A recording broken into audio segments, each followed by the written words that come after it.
Assalamualaikum, perkenalkan nama saya Nida Hirunisa dari Fakultas Ilmu Keislaman, Prodi Komunikasi Penyiaran Islam, semester 6. Di sini saya akan menyampaikan presentasi tentang laporan-laporan bisnis dalam mata kuliah Komunikasi Bisnis. Lanjut saja, di dalam laporan bisnis terdapat tujuan-tujuan pembelajaran. Yang pertama itu menjelaskan dan menggolongkan berbagai macam bentuk laporan bisnis. Yang kedua itu mempersiapkan penyusunan suatu laporan, menjelaskan bagian pokok laporan bisnis, dan yang terakhir menjelaskan organisasi tubuh laporan bisnis. Nah, di dalam suatu laporan itu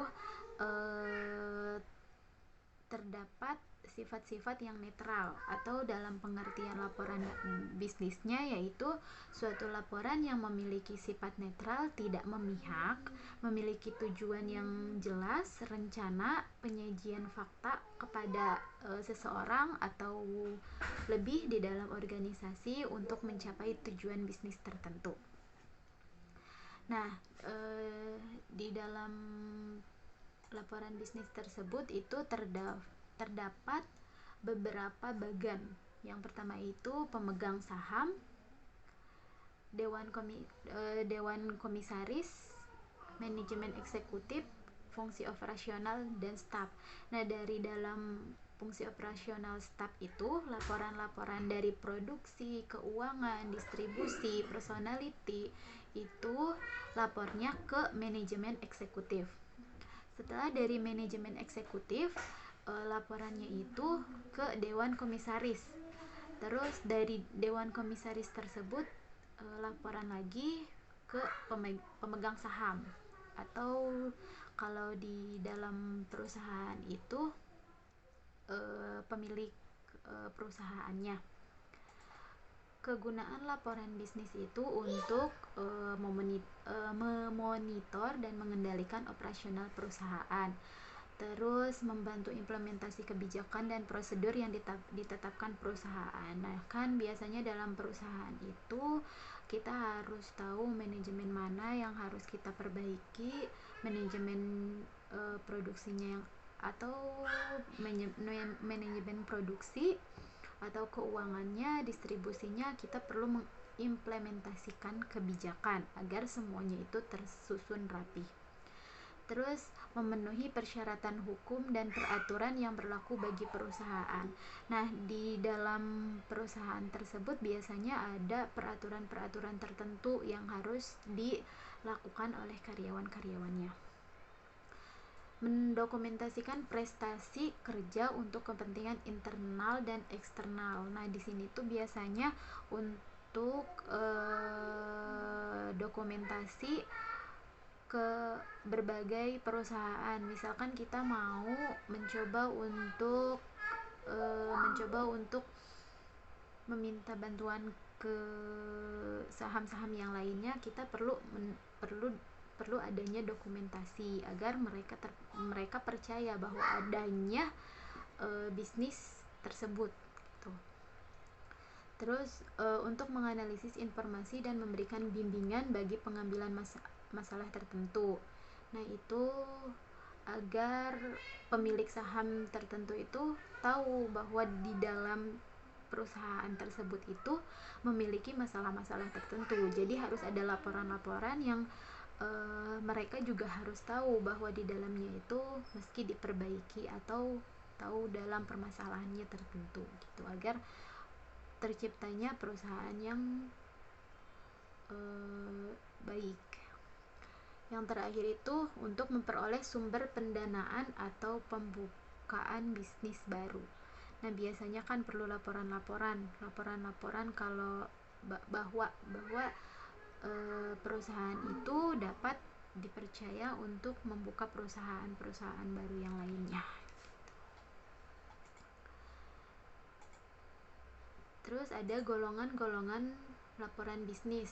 Yang pertama itu klasifikasi laporan bisnis menurut fungsinya, menurut subjeknya, menurut formalitasnya, menurut keasliannya, menurut frekuensinya, terus menurut jenisnya, menurut kegiatan proyeknya, serta menurut pelaksanaan pertemuannya di dalam laporan-laporan tersebut. Di dalam fungsinya itu terdapat analitis, laporan, rekomendasi proposal, laporan justifikasi sebagai media informasi atau laporan perkembangan, laporan sementara. Itu adalah di dalam klasifikasi fungsinya.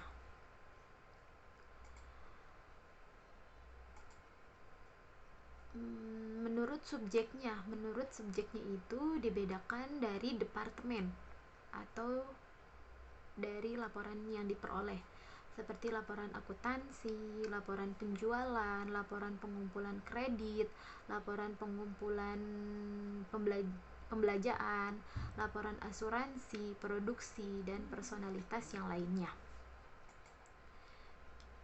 Itu untuk subjeknya. Menurut formalitasnya itu bersifat formal dan non formal. Nah, di dalam formal itu disebut juga laporan panjang. Kalau yang non formalnya itu disebut laporan yang singkat.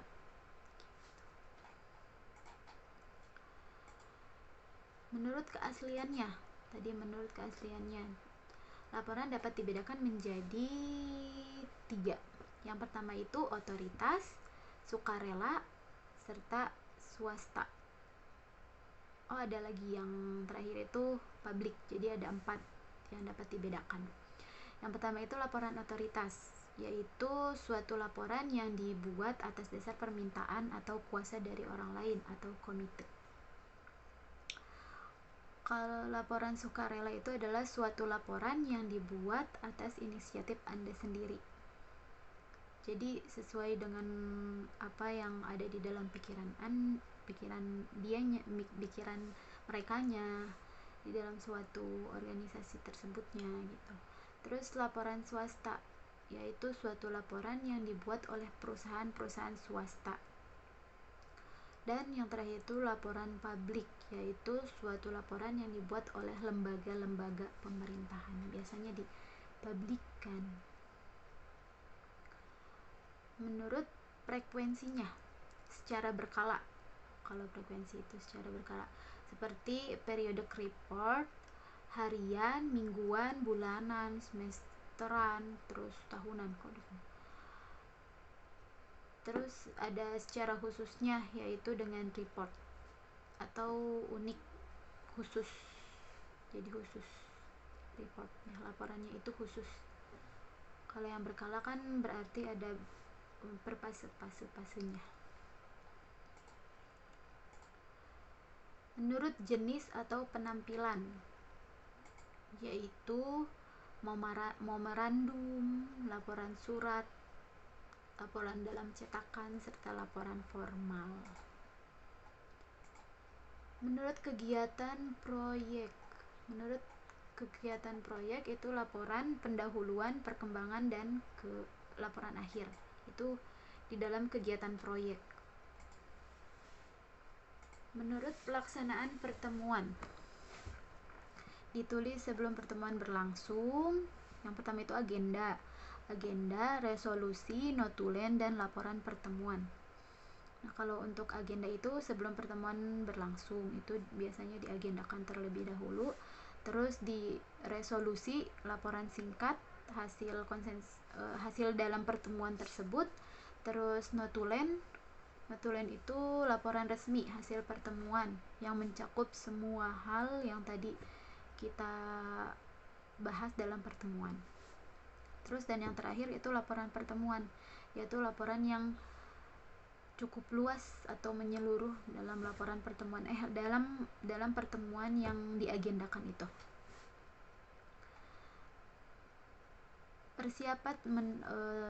Persiapan menulis laporan bisnis. Definisi masalahnya kita harus tahu, tujuan dan ruang lingkupnya. Pertimbangan siapa yang akan menerima laporan, menentukan ide dan gagasannya di dalam pertemuan itu, terus mengumpulkan bahan yang diperlukan, menganalisis dan menafsirkan data. Jadi kita bermusyawarah di dalam itu. Terus mempersiapkan kerangka akhirnya harus bagaimana di dalam sebuah perusahaan tersebut.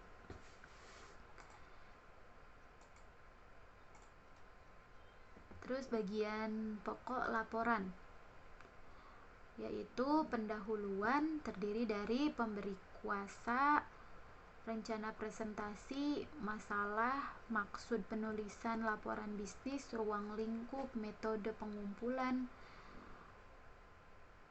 terus pengumpulan informasi, sumber primer atau sekunder, latar belakangnya, definisi istilah, keterbatasan, rekomendasi, terus membahas dan mengembangkan hal yang perlu dirincikan dalam perusahaan.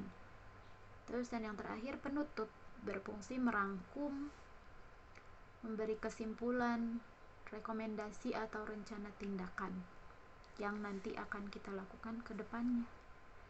Seperti itu. Saya akhiri. Wabillahi taufiq wal hidayah. Wassalamualaikum warahmatullahi wabarakatuh.